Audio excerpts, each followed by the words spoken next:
उसकी आवश्यकताएं कम नहीं हो पाती। और फिर इसी कमल की भांति मनुष्य भी टूट जाता है। तो फिर क्या करें? क्या किया जाए इस परिस्थिति में? जीवन स्तर बढ़ाना छोड़ दे? कदापि नहीं।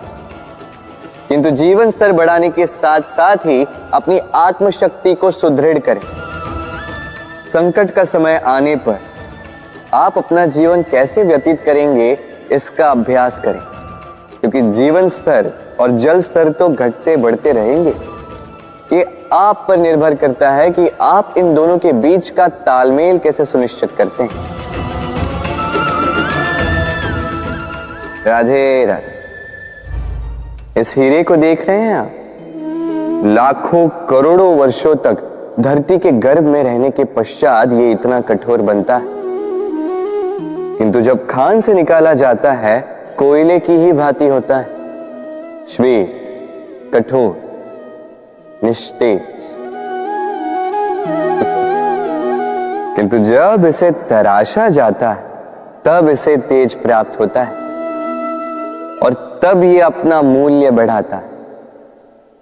संसार में मनुष्य के साथ भी यही होता है। मनुष्य की बुद्धि, मेधा, अनुभव उन वर्षों के कारण नहीं बढ़ती जो वर्ष हमने हमारे जीवन में व्यतीत किए, बल्कि उन क्षणों से निखरती जब हमने कठिनाइयों का सामना किया, चुनौतियों का सामना किया, संकटों का सामना किया, छल और पीड़ा से। इसलिए यदि आपके जीवन में आपके सामने संकट आए, चुनौतियां आए, पीड़ा आए, तो उसे भयभीत मत होइएगा, उसका स्वागत कीजिए, क्योंकि यही परिस्थितियां आपको वो अनुभव देगी जो आपको प्रबुद्ध करे। राधे राधे। प्रकृति ने हर जीव में एक भाव भरा है ताकि वो निश्चल ना रहे, कुछ न कुछ कर्म करता रहे, और वो भाव है भूख। संसार में हर जीव, हर पशु, पक्षी, प्राणी परिश्रम करता रहता है अपनी इस भूख को मिटाने के लिए। परंतु क्या अन्य जीवों की भांति मनुष्य की भूख भी पेट तक ही सीमित रहती? तन की भूख मिटाते मिटाते कब ये भूख मन और माया की तृष्णा में बदल जाती है पता ही नहीं चलता। और अधिकतर ये तृष्णा धन संग्रहित करने तक ही रह जाती। अपना जीवन जीना छोड़कर किसके लिए ये धन संग्रहित कर रहे हैं? आने वाली पीढ़ी के लिए। बड़ी विचित्र बात है। अपना जीवन जीना छोड़कर धन संग्रहित करते करते अपने जीवन का सुख भी मिटा रहे हैं और आने वाली पीढ़ी को कर्म करने से भी बाधित करते। पूत कपूत तो क्यों धन संचय, पूत सपूत तो क्यों धन संचय। अपनी संतान को संस्कार दीजिए, धन नहीं। यदि संतान संस्कारी हो तो अपना स्वयं का एक संसार बना लीजिए। यदि असंस्कारी हो तो आपका बना बनाया संसार यूं ही नष्ट कर दे। इसलिए जीवन में यदि कुछ संचय करना है तो ज्ञान संचय कीजिए, प्रेम संचय कीजिए, और मेरे साथ प्रेम से कहिए राधे राधे। जीवन को रथ कहा जाता है, किंतु क्यों? अब आप कहेंगे कि इसलिए क्योंकि जीवन भी रथ की ही भांति चलता रहता है। किंतु कभी आपने इस रथ को समझने का प्रयास किया? रथ में आगे अश्व होते हैं और पीछे पहिए। ये अश्व आपके कर्म और ये पहिए कर्मफल। ये अश्व जहां जाते हैं ये पहिए उसी के पीछे पीछे आते हैं। यदि आपके अश्व यानी आपके कर्म शुभ सरल मार्ग पर चलें तो आपकी यात्रा आनंदमयी होगी। यदि दुष्कर्म के बुरे पथ पर चलें तो आपकी यात्रा गड्ढों और झटकों से युक्त होगी। अब चयन आपका है। आप क्या चाहते हैं? आपकी यात्रा आनंदमयी हो या पीड़ादायी, अपने कर्मों के अश्वों को नियंत्रण में रखें। फल का पहिया सदैव आपको मधुर रास ही देगा। राधे राधे। बताइए श्रेष्ठ कौन है? रेशम के धागे बनाने वाला या उन धागों को बुनकर वस्त्र बनाने वाला? निश्चित रूप से वस्त्र बनाने वाला। अब बताइए श्रेष्ठ क्या है? माटी को पूरे तट पर बिखेर कर रख देने वाली बाढ़ या उस माटी को समेट कर उसी से एक मूर्ति बनाने वाला मूर्तिकार? निश्चित रूप से मूर्तिकार। अब बताइए श्रेष्ठ कौन है? देवताओं और दानवों का वो दल जिन्हें अमृत प्राप्ति के लिए इस संसार में हलाहल फैला दिया, या वो महादेव जिन्होंने इस हलाहल को सूक्ष्म करके अपने कंठ में समाहित कर लिया? निश्चित रूप से महादेव श्रेष्ठ।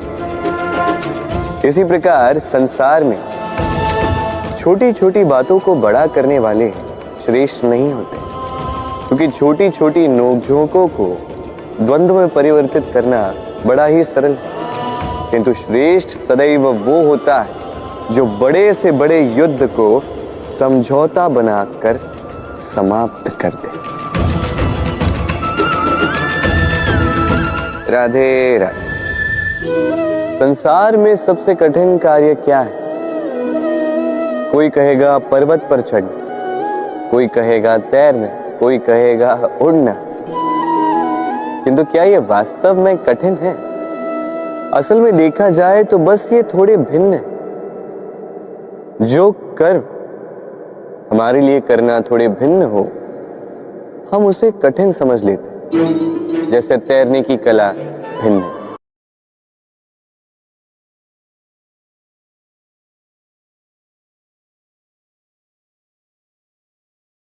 बड़े ही परिश्रम से इसे बनाती हैं, अपने शरीर के रस से इसे बुनती हैं। क्या आप इसका उद्देश्य जानते हैं? आखिर मकड़ी इन जालों में नन्ही कीटों को फंसाकर उन्हें अपना भोजन बना लेती है। और क्या आप ये बात जानते हैं कि एक दिन मकड़ी इन्हीं जालों में फंसकर मृत्यु को प्राप्त हो जाती है? बताइए क्या करते हैं आप इन जालों के साथ? दिखते ही हटा देते हैं इनका अस्तित्व, है ना? दूसरी ओर चिड़िया का घोंसला। चिड़िया भी बड़े परिश्रम से इसे बनाती है, किंतु यदि चिड़िया इसे छोड़कर चली भी जाए, उसके पश्चात भी लोग इसका विनाश नहीं करते। कारण क्या? कारण यह है कि इसका निर्माण जीवन के संचयन के लिए किया गया था, आखेट के लिए नहीं। स्मरण रखिएगा, जीवन में आपका परिश्रम कितना भी अधिक हो, यदि आपका लक्ष्य शुभ ना हो तो आपको भी विनाश पाना ही होगा। तो सृजन करते रहिए और मगन होकर कहें राधे राधे।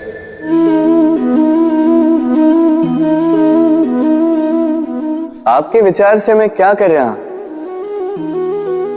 आप कहेंगे मैं दीपक जला रहा। सही, किंतु प्रश्न ये उठता है कि क्या मैंने आपसे कहा कि ये दीपक है? नहीं। क्या इस दीपक ने स्वयं अपना परिचय आपको दिया? नहीं। फिर आपने कैसे जाना कि ये दीपक है? उत्तर है प्रकाश, जो स्वयं जलकर अंधकार में संसार को राह दिखाए, वो दीपक है। जो निराशा में आशा की ज्योत दिखाए, वो दीपक है। दूसरी ओर सर्प है, जो दिखे नहीं, बस फुफकार दे तो लोग भयभीत हो जाते हैं। अर्थात व्यक्ति का परिचय उसके कर्मों से मिलता है, इसलिए आपको ये बताने की आवश्यकता नहीं कि आप कौन हैं। ये आपके कर्म ही निश्चित करेंगे कि लोग आपसे दीपक समझकर प्रेम करेंगे या सर्प समझकर भयभीत रहेंगे। राधे राधे। समय कितना विचित्र होता है। समय हमारे साथ हो तो हम स्वयं को राजा मान लेते हैं। वही समय यदि विरुद्ध हो जाए तो रंक बनने में समय नहीं लगता। इसलिए मनुष्य की एक आदत होती है, बुरे समय के लिए कुछ बचा कर रखता है। संबंधी, मित्र बुरे समय में साथ छोड़ देते हैं। यश, मान बुरे समय में चला जाता है। तो व्यक्ति सोचता है क्यों ना धन संचय कर। धन का तो कोई मन नहीं होता जो समय आने पर बदल जाए। संसार कहता है कि धन का संचयन करते रहो, बुरे समय में काम आएगा ही। मैं कहता हूं शुभ कर्म करते रहो, आनंदित रहो, स्वयं पर और ईश्वर पर विश्वास रखो, बुरा समय कभी आएगा ही नहीं। राधे राधे। प्रकृति ने मनुष्य को एक विशेष शक्ति दी है, अन्य जीवों से अधिक शक्ति दी, स्मरण शक्ति। यही शक्ति मनुष्य को अन्य जीवों से भिन्न बनाती, इतिहास लिखने की प्रेरणा देती, ज्ञान को पीढ़ी दर पीढ़ी आगे भी बढ़ाती। और जो भूल जाते हैं अधिकतर रूप से वो उपहास और दया के पात्र बन जाते हैं। परंतु क्या यही पूर्णतः सत्य है? नहीं। यही स्मरण शक्ति मनुष्य के विकास में सबसे बड़ी बाधा भी बन जाती है, उसके चित्त को दूषित कर देती है। बुरे अनुभव, किसी का दिया गया धोखा, किसी का किया गया कटाक्ष मनुष्य भुला नहीं पाता और फिर लग जाता है प्रतिकार में। पहले समय नष्ट करता है प्रतिकार की तैयारी में, फिर समय नष्ट करता है प्रतिकार का अवसर ढूंढने में। यदि संतोष पाना है, यदि जीवन में आनंद पाना है, तो स्मरण शक्ति का सदुपयोग कीजिए। अपनी स्मरण शक्ति को केंद्रित कीजिए केवल अच्छी बातों और अच्छी यादों की ओर। जीवन में प्रसन्नता आए।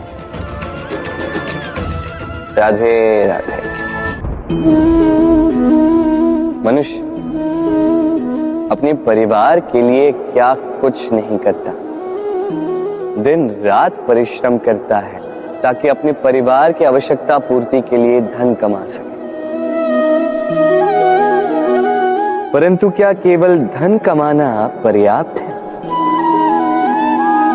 आप कहेंगे हाँ, क्यों नहीं। धन से सब कुछ मिलता है, विद्या मिलती है, घर मिलता है, औषधि मिलती है, क्या कुछ नहीं मिलता। ये सब एक सीमा तक ठीक, किंतु तनिक मन से सोच के देखिए, जब बालक रोगी होता है तो वो उस कड़वी औषधि को क्यों पी लेता? इसलिए क्योंकि उसके पिता ने उस औषधि को धन से खरीदा? नहीं, बल्कि इसलिए क्योंकक्योंकि उसके सामने खड़ा उसका पिता, उसे उन पर विश्वास है।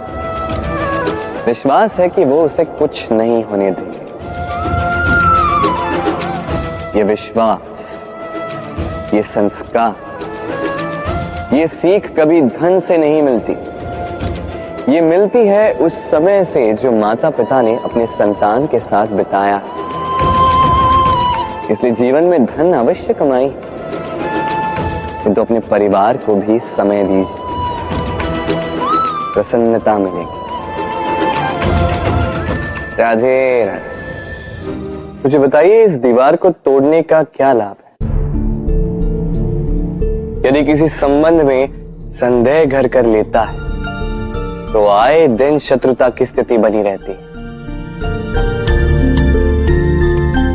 कल कोई और कारण बन सकता है इस दीवार के पुनः बनने का। तो क्या पुनः इस दीवार को बनाएंगे काका।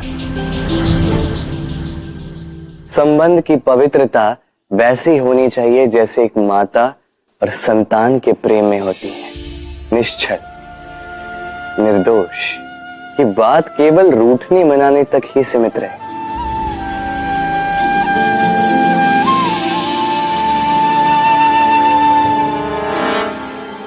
और कोई भी घुसपैठिया आकर भावों को दूषित न कर पाए, ना कोई वस्तु, ना कोई परिस्थिति, ना कोई व्यक्ति, कोई उन्हें अलग न कर पाए काका। सोचिए, यदि ये दीवार पुनः बननी है तो इसे तोड़ा ही क्यों जाए? यदि मन में एक अटूट संबंध स्थापित करने का दृढ़ निश्चय ही ना हो तो क्यों तोड़े इस दीवार को? बताइए, है विश्वास, है अटूट विश्वास कि ये संबंध कभी ना टूटेगा? यदि है तो तोड़ दीजिए इस दीवार को, अन्यथा पति पत्नी का संबंध सबसे बड़ा संबंध माना जाता है और है भी। सप्तपदी लेकर 7 जन्मों तक दोनों एक दूसरे के साथ जुड़ जाते हैं, एक दूसरे के अर्धांग बन जाते हैं। अर्धांग अर्थात अर्ध अंग।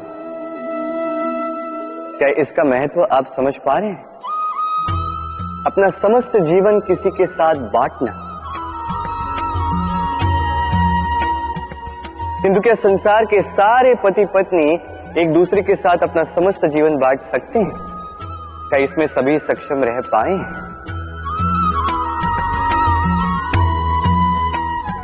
अपना जीवन किसी और के साथ बांटने के लिए सबसे महत्वपूर्ण बात है स्वीकृति, स्वीकार करना, सामने वाले व्यक्ति को स्वीकार करना, उसकी अच्छाइयां भी, उसकी बुराइयां भी, संपूर्णतः रूप से व्यक्ति को स्वीकार करना होगा।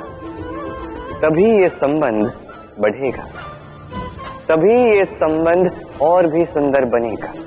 एक दूसरे के दोष ढूंढना, उन्हें गिनाना, ये केवल और केवल एक ही कार्य करता है, इस संबंध के जीवन का नाश करता है। बस बदले में होना ये चाहिए, एक दूसरे के दोष समझकर उन्हें आभास करवाए बिना उन्हें सुधार देना चाहिए, उनकी कमियों को उनकी शक्ति बना देनी चाहिए। यही तो होता है दाम्पत्य, यही होता है बुराइयों का दमन, और यही होता है गुणों का उदय। राधे राधे।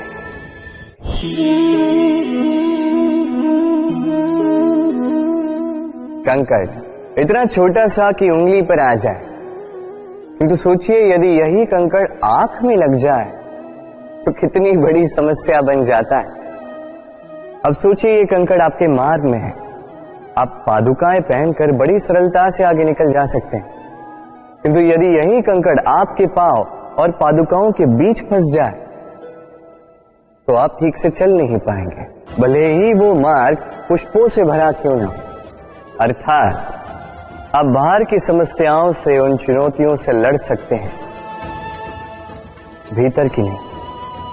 भीतर की समस्याओं से लड़ना अत्यंत कठिन होता है, इसलिए सर्वप्रथम आप भीतर से शक्तिशाली हो जाइए, भीतर से पूर्ण हो जाइए, फिर आप इस संसार के समस्त समस्याओं और चुनौतियों से लड़ सकते हैं, आप विजयी हो सकते हैं। राधे राधे। प्रेम, ये प्रेम इस संसार में किसे नहीं भाता, हर किसी ने प्रेम का अनुभव किया ही, हर कोई जानता है ये प्रेम कितना सुंदर है, क्यों ना? ये प्रेम भाव इस संसार में सबसे शक्तिशाली भाव। अब हर शक्ति के साथ आते हैं कुछ उत्तरदायित्व। अब जैसे ही ये उत्तरदायित्व हमारे जीवन में आते हैं, हम सर्वप्रथम प्रेम को भूल जाते हैं, फिर हमें ये प्रेम, ये बोझ लगने लगता है। किंतु इस संसार का सत्य तो यही, हर प्रसन्नता के साथ उत्तरदायित्व आएंगे जिसका पालन हमें करना ही होगा। अब यदि मैं आपको उदाहरण दूं, आपके बगीचे में आप चाहते हैं कि एक सुंदर सा पुष्पों से भरा हुआ वृक्ष आए, तो सर्वप्रथम उसके लिए आपको जल और धूप का आयोजन करना होगा। उसके जड़ों पर दीमक ना लगे ये आपको सुनिश्चित करना होगा। उसके आसपास उगी खरपतवार वो आपको हटानी होगी। उसी के पश्चात तो आपके उस बगीचे में वो सुंदर पुष्पों से भरा वृक्ष आएगा। क्यों? इसी प्रकार होता है प्रेम भी। सर्वप्रथम आपको इसमें समर्पण का खाद जल डालना होगा। अविश्वास और संदेह, इसकी खरपतवार आपको हटानी होगी और विश्वास की ये जड़ें कभी ना दुर्बल पड़े ये आपको सुनिश्चित करना होगा। उसी के पश्चात प्रेम का वास्तविक सुख आप अनुभव कर पाएंगे। राधे राधे। प्रेम क्या है सभी जानते हैं। सामान्य रूप से ये प्रेम आकर्षण से प्रारंभ होता है और इसमें कुछ भी बुरा नहीं है। महत्वपूर्ण बात यह है कि इस प्रेम का लक्ष्य क्या है। जिससे आपने प्रेम किया उसे पा लेना या ना पाने के कारण स्वयं को विचलित कर इस संसार से मुख मोड़ लेना। यदि कोई इन दोनों विकल्पों में से कोई एक चुनता है तो आपको बता दो, ये दोनों ही प्रेम का अंत है। प्रेम का असली अर्थ है समर्पण, संपूर्ण निस्वार्थ समर्पण।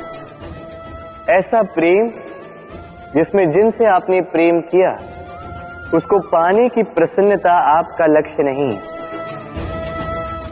जिनसे आपने प्रेम किया उसे प्रसन्न करना आपका लक्ष्य हो। ये प्रेम ईश्वर है। किंतु यदि इस प्रेम में पूर्णतः समर्पित नहीं होंगे तो इस प्रेम में एक आकार नहीं हो पाओगे। किंतु यदि इस प्रेम में स्वयं को पूर्णतः समर्पित कर दिया तो समझो इसी प्रेम में आप ईश्वर पाओगे। राधे राधे। सम्मान, संबंध दोनों एक दूसरे के साथ ऐसे जुड़े हैं जैसे दीपक और बाती। ना कोई कम है ना कोई अधिक, दोनों का अधिकार समान होना चाहिए। जैसे पति पत्नी का संबंध। अब इसमें पति का अर्थ स्वामी नहीं, साथी। उसका कर्तव्य है साथ देना, आदेश देना नहीं। और ये संबंध सहकार से बनता है, अधिकार से नहीं।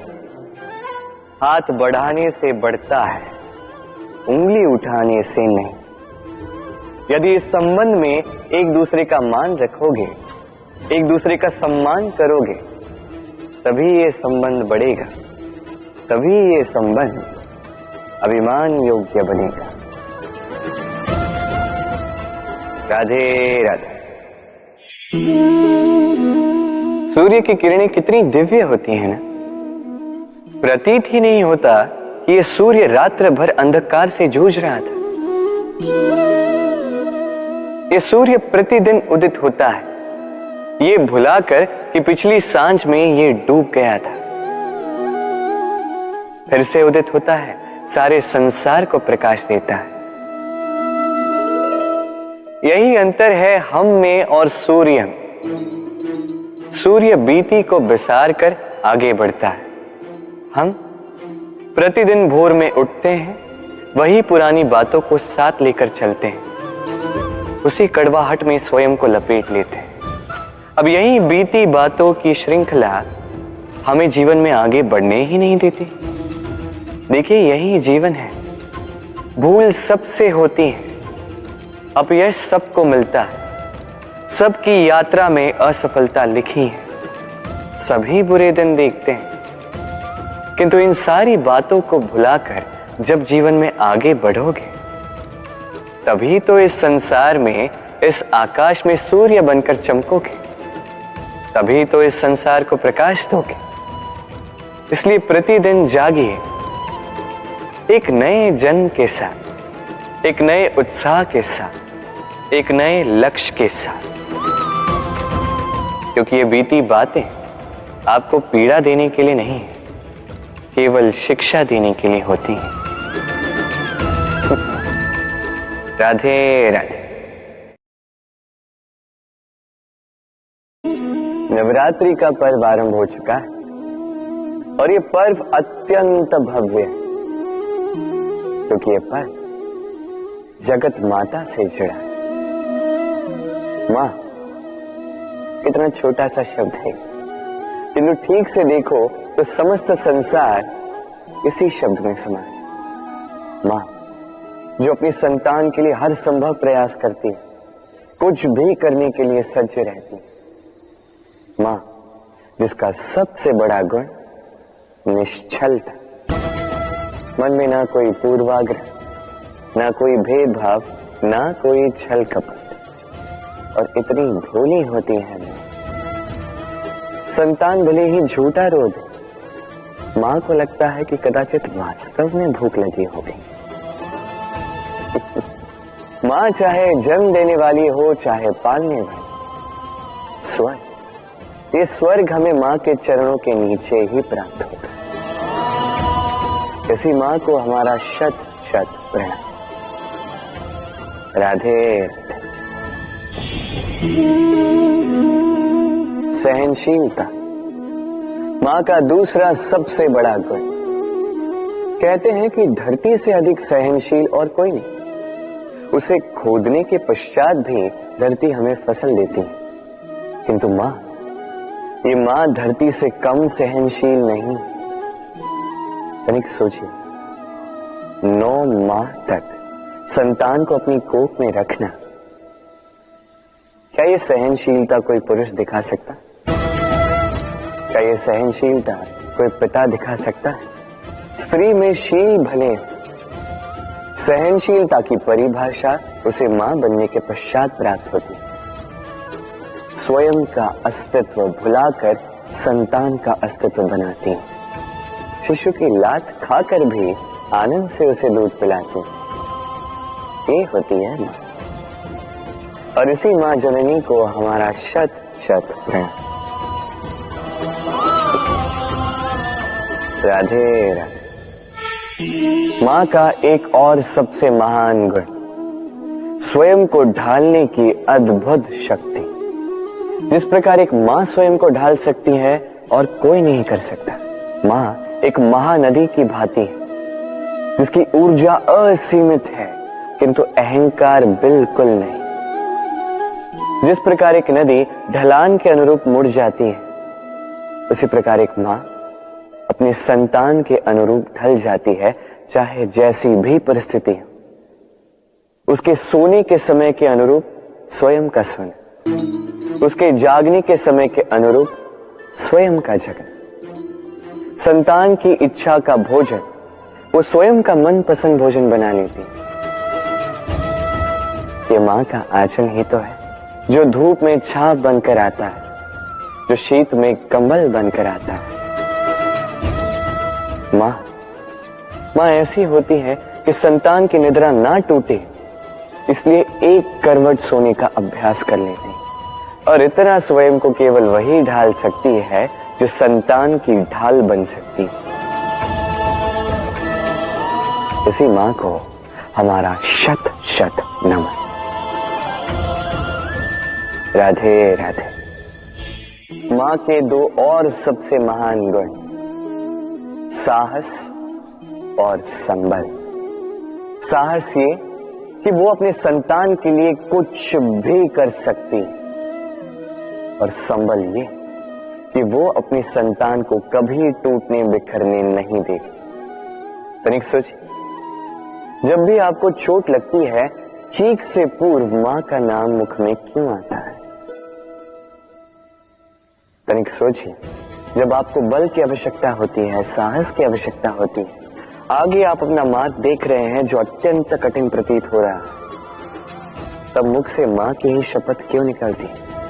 क्योंकि मां ही है जो हमें साहस देती, मां ही है जो हमें सहारा देती। मां जानती है कैसे हमारी उंगली पकड़ के हमें चलना सिखाना है। मां ये भी जानती है कि कैसे कान पकड़ के हमें उचित मार्ग पर लाना है। इसी साहसी मां को हमारा शत शत नमन। राधे राधे। कभी आपने सुना है हिरणी सिंह से बचने के स्थान पर उससे जाके लड़ पड़ी, हिरणी ने सिंह पर आक्रमण कर दिया? कभी सुना है? कभी नहीं। किंतु ऐसा हो सकता है, ऐसा होता भी है, और ये होता तब है जब हिरणी के शावक संकट में हो, जब उन्हें सिंह से प्राणों का संकट हो, तब हिरणी भी आके सिंह से लड़ पड़ती है, उससे भिड़ पड़ती है, क्योंकि वो मां है और मां अपनी संतान के लिए कुछ भी कर सकती है। ये ममता है, ये जितनी कोमल हो सकती है उतनी ही कठोर भी हो सकती है, और अपनी संतान के हित के लिए वो क्रोध की पराकाष्ठा पार करते हुए अपनी संतान की सुरक्षा करके ही रहेगी। और इसीलिए तो मां संतान के जीवन की सबसे बड़ी ढाल कहलाती। इसी मां को हमारा शत शत नमन। राधे राधे। करुणा, करुणा वो भाव है जिससे संसार के सारे भाव जन्म लेते हैं, और ये समस्त संसार ये मां से जन्म लेता है। मां वो व्यक्ति है जो करुणा का सागर है। संतान को देखकर ही समझ जाती है कि उसकी विडंबना क्या है, उसकी आवश्यकता क्या है। संतान के नेत्रों में यदि अश्रु दिखे, वो देखकर ही समझ जाती है कि उसके शरीर के कौन से भाग में उसे चोट लगी है। संतान के बिना कहे मां समझ जाती है कि आज भोजन में संतान क्या खाएगी। ये होती है मां। मां करुणा का सबसे बड़ा रूप है। और आज के युग में मनुष्य जो है थोड़ा भी आगे क्यों ना निकल जाए, मां को तो पीछे ही छोड़ देता, मां को भूल ही जाता है। ये भूल आप कभी ना करें, कभी ना करें, क्योंकि मां वो करुणा है जो यदि आपके जीवन से चली गई उसके पश्चात आप जीवन अवश्य जिएंगे, किंतु कभी जीवन जी नहीं पाएंगे। उसके पश्चात आपके जीवन से आपका ये मूल्य, आपके जीवन से करुणा का ये भाव, ये भी आप खो दोगे। आपकी मां सबसे अधिक महत्वपूर्ण है। यदि मां को खो दिया तो समझ लीजिए सब कुछ खो दिया। इसलिए मां को सदैव स्मरण रखिए, सदैव उसे प्रेम दीजिए, और मेरे साथ कहिए राधे राधे। आज विजयदशमी, वो दिन है जब श्री राम ने रावण का वध किया। वो दिन है जब श्री राम ने लंका पर विजय प्राप्त की। लोग कहते हैं कि ये अच्छाई की बुराई पर विजय का प्रतीक है। इसे देखने का एक और रूप भी है। जी हां, ये प्रेम के विजय का भी प्रतीक है, ये परिवार के विजय का भी प्रतीक है। आपको तो ज्ञात होगा ही कि रावण महाज्ञानी था, महाशक्तिशाली था, महादेव का परम भक्त था रावण। अब जो व्यक्ति कैलाश पर्वत उठा सकता था, वो व्यक्ति स्वयं एक कटे हुए वृक्ष की भांति श्री राम के चरणों में गिरा हुआ था। क्यों? क्योंकि राम के साथ लक्ष्मण था, वही रावण के साथ विभीषण भी नहीं था। एक और परिवार में बढ़ता प्रेम था, तो दूसरी ओर परिवार में बढ़ती दरार। स्मरण रखिए, यदि संसार पर विजय प्राप्त करनी है तो सर्वप्रथम परिवार में प्रेम बनाए रखना होगा। परिवार में केवल प्रेम बढ़ाइए, द्वेष कभी नहीं। आप सदैव सुखी रहेंगे और जीवन की हर बाधा पर आप विजय प्राप्त करेंगे। राधे राधे। देखिए, कल जो आने वाला है उसके लिए आज को व्यर्थ करना अनुचित है। हमें इस प्रकृति से यही सोच, यही सीख पानी चाहिए। आज का ये क्षण ये कल नहीं आएगा, और कल जो क्षण आने वाला है वो आज को किसी भी प्रकार से प्रभावित नहीं करता। बस इसी सीख को ध्यान में रखते हुए आप सभी निश्चिंत रहिए। जीवन क्या है ये जीवन? हम जन्म लेते हैं, बड़े होते हैं, हमारे माँ बाप हमें पालते हैं, फिर उनके धन से हमारा बालपन बीतता, फिर हम बड़े होते हैं, हम विवाह कर लेते हैं, हमारी संतानें होती, हम उनको पालते हैं, फिर हम वृद्ध हो जाते हैं और एक दिन इस संसार से चले जाते हैं। क्या यही जीवन है? आता होगा ये प्रश्न मन में कई बार, है ना? अब तनिक जल की यात्रा देखिए। सागर से भाप बनकर उठता है, मेघ बनकर बरसता है, फिर नदी बनकर पुनः सागर में समावेश करता है। किंतु कभी ये प्रश्न नहीं करता कि उसका जीवन क्या है, उसका उद्देश्य क्या है। हर भाव जीता है और दूसरों के लिए जितना बन सके देता जाता। जब सागर में होता है तो असंख्य जल जीवों को जीवन देता है। जब सागर से भाप बनकर मेघ बनता है तो किसानों को आशा देता है कि फसल पुनः उपजेगी। जब वर्षा बनकर बरसता है तो इस सूखी प्यासी धरा को सींचता है, और जब नदी में होता है तो किनारों पर वनस्पतियों को जन्म देता है। तो सोचिए, क्या जल कभी ये सोचता होगा कि उसका जीवन क्या है, उसके जीवन का उद्देश्य क्या है?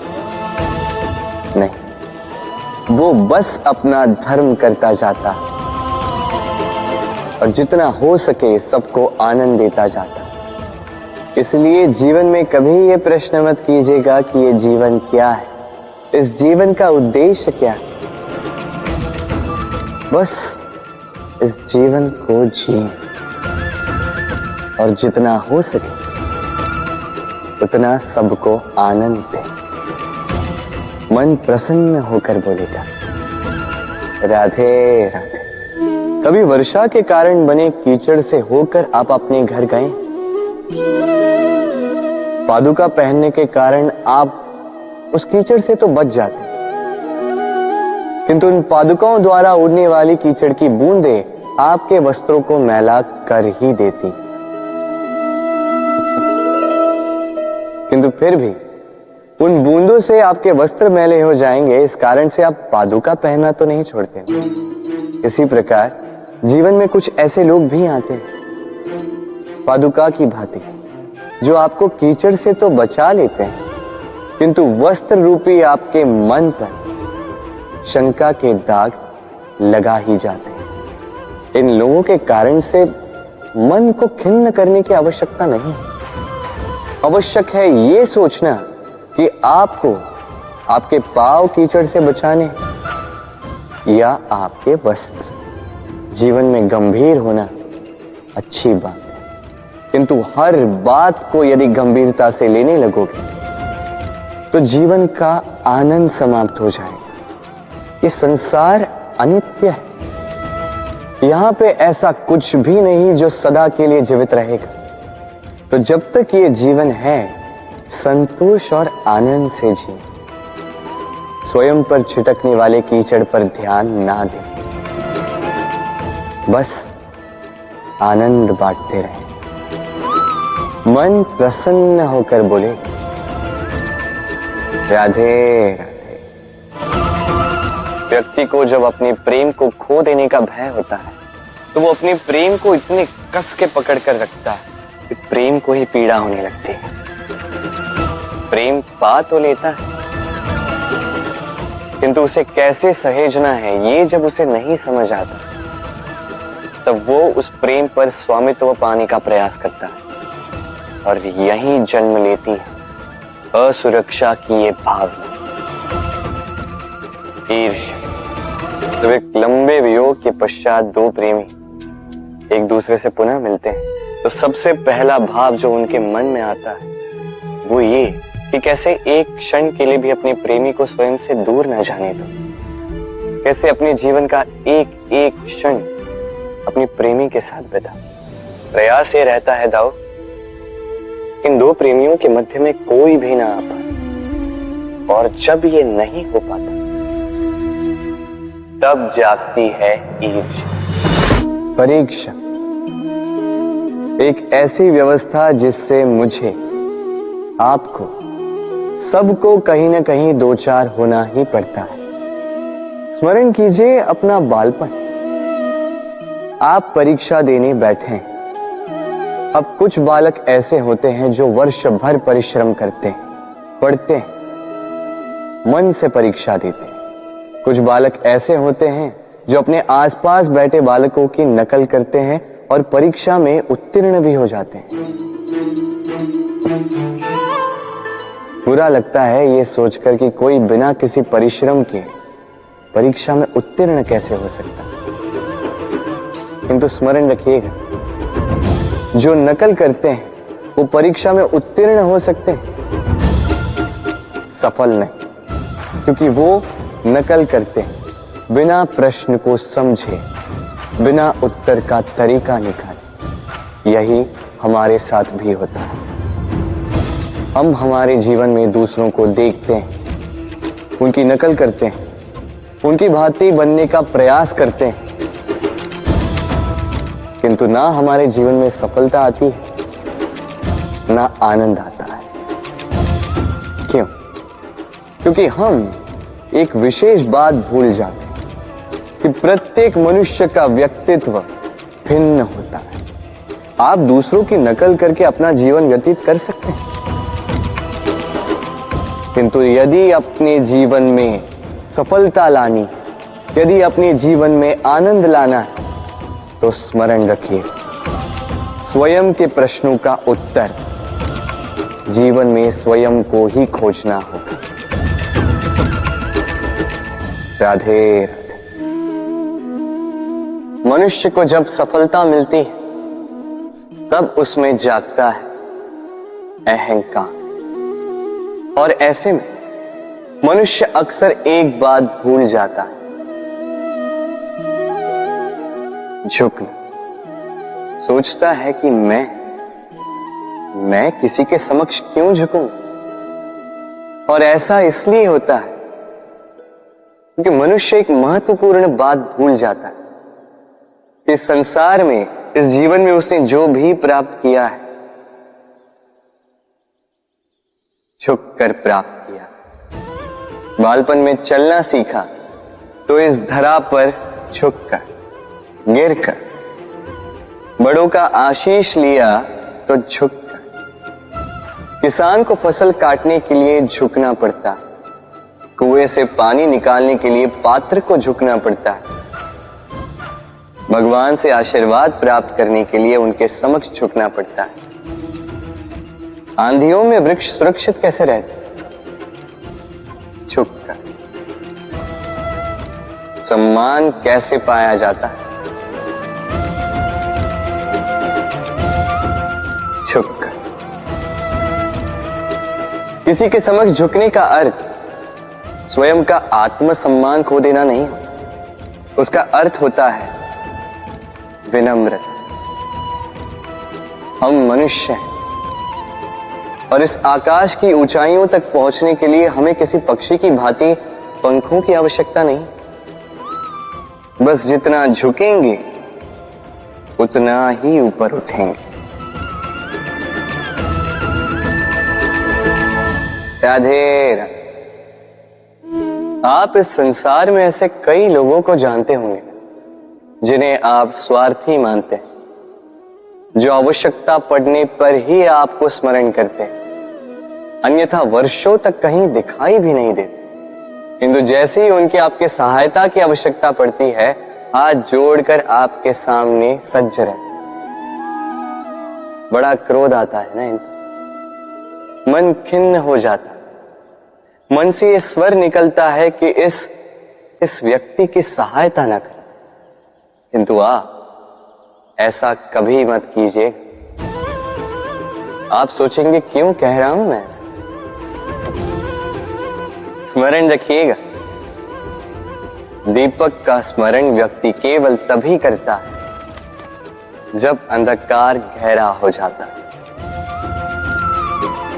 उसे स्वार्थी मानकर स्वयं व्याकुल ना हो, स्वयं को दीपक मानकर आनंदित होइए। भाग्यवान समझिए खुद को कि किसी को आवश्यकता पड़ने पर आपकी याद आए, कि आप इस संसार में किसी की सहायता करने योग्य हैं। इस जीवन में किसी के स्वार्थी होने से स्वयं का दृष्टिकोण न बदले। बस ये दृष्टि रखिए, स्वयं के पर